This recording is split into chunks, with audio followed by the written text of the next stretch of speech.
Transformation in 3, yes. 2, 1. Of course. Mrs. Krabappel was right. The mitochondria is the powerhouse of the cell. Paging Dr. Nerd. Paging Dr. Nerd.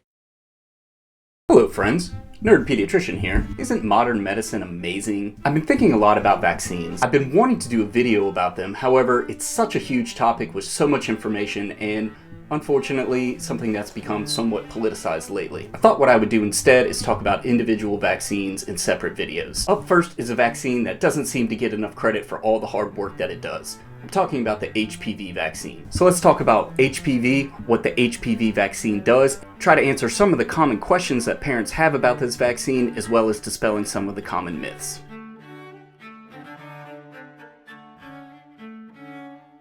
Let's start with this. What is HPV? HPV stands for Human Papillomavirus, which is actually a group of over 200 viruses that can cause a range of infections from asymptomatic to wart to different types of cancers, including cancers of the cervix, penis, anus, and the head and neck, among others. HPV is extremely common. In fact, in the United States, 80% of Americans will be infected at some point in their lives. HPV is often cited as the most common sexually transmitted infection, and it is. However, as an epithelial virus, HPV can be transmitted from just skin-to-skin contact, sexual activity not required. Most people show no signs of infection, making transmission even more common. Certain strains of the HPV virus are termed high risk and can lead to cancer. Of these known high-risk types, 2 are responsible for nearly all of the cancers developing in humans, HPV-16 and HPV-18. Every year in the United States, more than 46,000 men and women are diagnosed with HPV-related cancers, and 300,000 women test positive for precancerous lesions on pap smears, leading to invasive testing and treatment. Can HPV infections be treated? Well, no.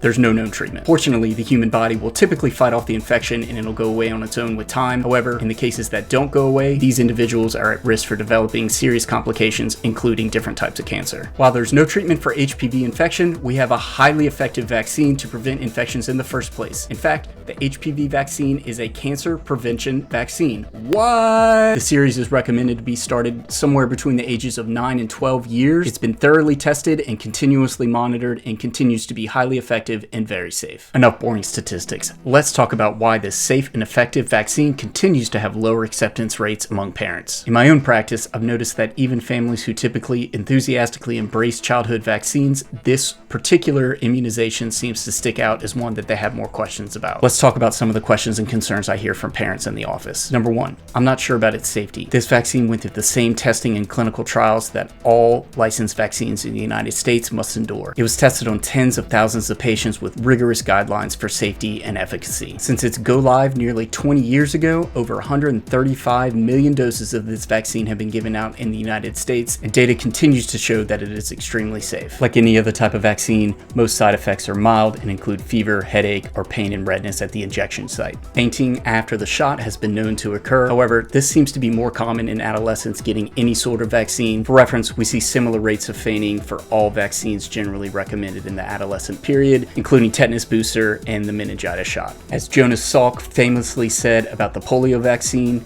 it's safe, and you can't get safer than safe. Concern number 2, this is a new vaccine. The HPV vaccine is not a new vaccine. It was first approved almost 20 years ago in 2006 for use in girls. Follow-up data over the next several years showed such a dramatic decrease in HPV infections and precancerous lesions in these girls that it was subsequently approved for boys in 2009. The vaccination series can start anywhere from 9 to 12 years of age, and most pediatricians agree the sooner the better. Concern number 3, my child is a boy, so he doesn't need this. Let me drop some knowledge on you. 4 out of every 10 cases of HPV-related cancers are diagnosed in men, including penile, anal, and head and neck cancers. Unlike cervical cancer, there are no screening methods for these types of cancers, so HPV prevention is essential for boys too. Concern number 4, will this vaccine make my child more likely to have sex? HPV vaccination has no effect on sexual promiscuity or age of sexual debut. This has been studied multiple different times from many different angles. The data has always shown no difference between teens teens who did or did not receive the HPV vaccination. Don't just take my word for it, you can check out some studies I've linked in the description below. Concern number 5, my child is too young to receive this vaccine. The CDC and the American Academy of Pediatrics both recommend starting at a young age precisely because HPV is so common. The whole idea of prevention is to get protection prior to exposure. What's more is that studies have shown that the earlier the child receives the vaccine, the more robust his protection is. In fact, if the series is completed before age 15, they only need 2 shots. Kids who begin the vaccine series after age 15 will need 3 doses to get the same protection. Another thing worth mentioning, the HPV vaccine does not cause autoimmune disease or fertility problems. Both of these have been rigorously studied. What's more, contracting HPV can lead to diseases that require treatment that do affect fertility, for instance radiation, chemotherapy, or hysterectomy. As a pediatrician and a father of 3 boys, the decision to get my kids vaccinated was a no-brainer. If you have questions or concerns, I encourage you to discuss them with your pediatrician and to seek out reliable information. Thanks so much for watching, and I hope you'll consider subscribing. Have a great day. Nerd Pediatrician out.